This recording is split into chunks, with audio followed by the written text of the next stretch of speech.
سلامونه ستړي مشئ وخت مو په خیر تاسې ته له 0.30 څخه د نن ورځې د مهمو خبرونو ټولګي ته راغلاست وایو. نن شنبه ده د 1404 هجري لمریز کال د تلې 22مه چې د 2015 زیږدیز کال د اکتوبر له 14مې سره برابره ده. شبنم وزیریم او تاسې ته له 0.30 څخه د هیواد مهم خبرونه وړاندې کوم، خو په سر کې د مهمو خبرونو سرچکي. د پاکستان په اړه د ذبیح الله مجاهد وروستیو څرګندونو ته د یاد هیواد غبرګون. د پاکستان بهرنیو چارو وزارت ویلي چې اسلامي امارت د دوی په کورنیو چارو کې له لاسوهنې ډډه وکړي. له کابل او اسلام آباد د روسیې غوښتنه. روسیې له کابل او اسلام آباد څخه غوښتي چې له زغم او احتیاط څخه کار واخلي او هر ډول اختلافات د سیاسي او ډیپلوماټیکو لارو هوار کړي. او د اسلامي امارت عامه روغتیا وزیر مولوي نور جلال جلالی په خپل کاري دفتر کې د افغانستان لپاره د روغتیا نړیوال سازمان له مشر ایډوین سنیزا سره لیدنه کې د روغتیايي مسایلو په اړه خبرې کړې دي. اوس هم بشپړ خبرونه. د پاکستان بهرنیو چارو وزارت ویلي چې دوی د اسلامي امارت له ویاند څخه غواړي چې د افغانستان اړوندو موضوعاتو ته لومړیتوب ورکړي او د هغو مسایلو په اړه له څرګندونو ډډه وکړي چې د دوی له صلاحیته بهر دي. د پاکستان بهرنیو چارو وزارت زیاته کړې چې د نړیوالو ډیپلوماټیکو اصولو له مخې باید د نورو هیوادونو په چارو کې د نه لاسوهنې اصل ته درناوی وشي. پاکستان ته د خپلو داخلي چارو په اړه د بهرني سلا مشورې اړتیا نشته. یاد وزارت ویلي چې دوی له اسلامي امارت څخه تمه لري چې د دوحې د پروسې پر مهال نړیوالې ټولنې ته ورکړل شوې ژمنې عملي کړي او باید اجازه ورنکړي چې د دوی خاوره د نورو هیوادونو پر ضد د ترهګرۍ لپاره وکارول شي. تر دې سربیره دوی باید پر یوه ټول شموله او ریښتیني استازي لرونکي حکومت جوړولو تمرکز وکړي، نه دا چې بې اساسه تبلیغاتو ته وخت ورکړي. دا په داسې حال کې ده چې پرون د اسلامي امارت ویاند ذبیح الله مجاهد په پاکستان کې په عامو مظاهره کوونکو ډزې او د هغوی مرګ ژوبلې په اړه خواشیني څرګنده کړه او د پاکستان له حکومت یې وغوښتل چې د خپلو خلکو پر وړاندې نور زور زیاتی ونه کړي او ستونزې د خبرو او مفاهمې له لارې حل کړي. روسیې له کابل او اسلام آباد څخه غوښتي چې له زغم او احتیاط څخه کار واخلي او هر ډول اختلافات د سیاسي او ډیپلوماټیکو لارو هوار کړي. د روسیې بهرنیو چارو وزارت ویاند ماریا زخارووا ویلي چې دوی د اکتوبر په 10 او 11 نیټه د افغانستان پاکستان سرحد د وضعیت د نوي تاوتریخوالي راپورونه په اندېښنه تعقیب کړي دي. د وروستیو معلوماتو له مخې وضعیت اوس باثباته شوی او دوی د یاد پرمختګ هرکلی کوي.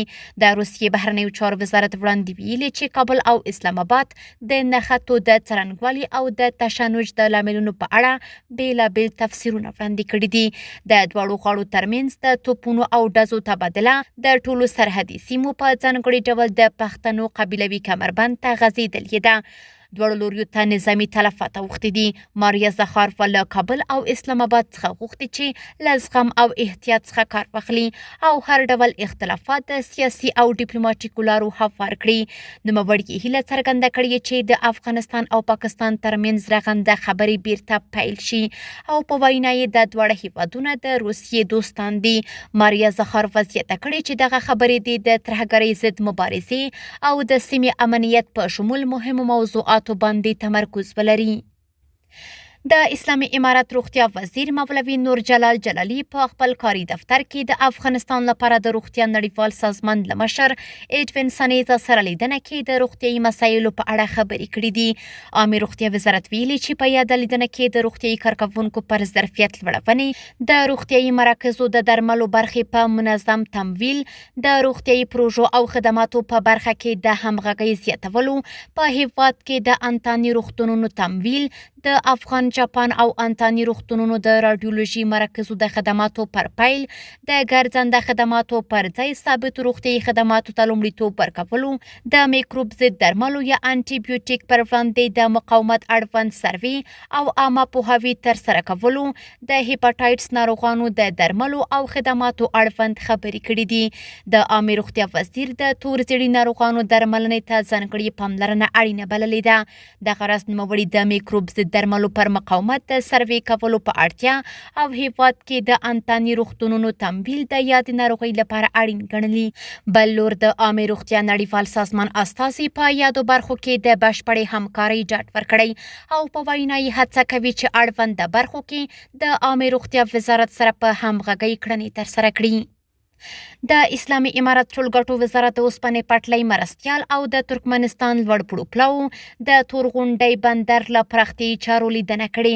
د ټولګټو وزارت ویلي چې د اوسپنې پټلۍ مرستیال مولوي محمد اسحاق صاحبزاده او د ترکمنستان ریل پټلۍ وزیر مامد اکمامدوف او ملپلوي د هرات ولایت د تورغونډۍ بندر له پراختیايي چارو او د اوسپنې پټلۍ له پرمختګونو لیدنه کړې.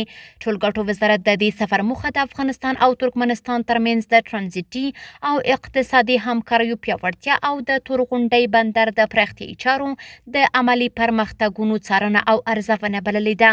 د ټولګټو وزارت د اوسپنې پټلۍ مرستیال د تورغونډۍ بندر د افغانستان لپاره یو مهم اقتصادي دهلیز یاد کړی چې د منځنۍ اسیا هیوادونه د جنوبي او سویلي اسیا له بازارونو سره نښلوي. نوموړي زیاته کړې چې یاد وزارت دغه بندر د زیربناو پراخولو، د تخلیه او بارګیرۍ د ظرفیت لوړولو، د سوداګریزو توکو د حجم او انتقالاتو زیاتولو او د اوسپنې پټلۍ د نړیوالو معیارونو سره سم پراختیايي هڅې کوي.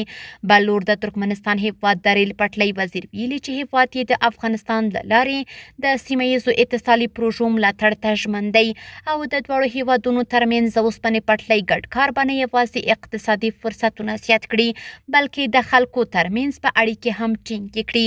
هیره دې نه وي چې د تورغونډۍ بندر د پراختیايي چارو پروژه د ترکمنستان هیواد سره قرارداد شوې ده چې له مخې به یې یاد هیواد تر څه باندې 15 میلیونه امریکایي ډالرو پورې پانګونه کوي او موخه یې د افغانستان، سیمې او نړۍ ترمنځ د سوداګرۍ لا زیاته وده او د هیواد د اقتصادي پیاوړتیا لپاره نوې دروازې پرانیستل دي.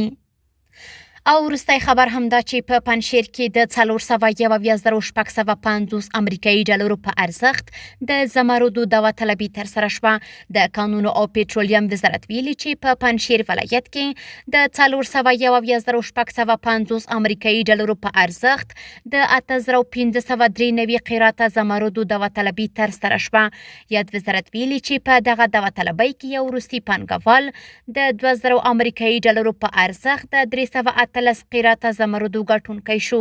د کانونو او پټرولیم وزارت زیاته کړې چې په یادو زمرودو کې د اسلامي امارت ونډه یوازې 10 سلنه ده او پاتې 90 سلنه ونډه د کان کیندونکو ده.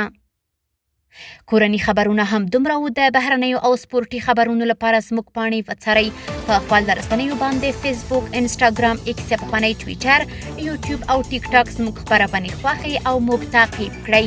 ادرس یې 0 نیوز 24 تر سبانۍ خپرونې د الله پامان.